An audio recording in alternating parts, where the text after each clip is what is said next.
के तपाईँहरू पनि युरोपमा आउन चाहनुहुन्छ? यदि आउन चाहनुहुन्छ भने यो हिमाली मौसममा है, हिउँ परिरहेको मौसममा काम गर्न पनि तयारी हुनुहोस् है। ल म चाहिँ काम गर्दैछु, ल हेर्नु है त।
यसै गरी नै चिसोमा चाहिँ काम गर्न तयार हुनुपर्छ।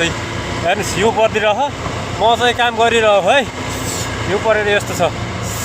यो चिसोमा पनि काम चाहिँ रेगुलर गरिरहनुपर्छ। के गर्नु, काम छ त दाम छ, काम छैन दाम छैन।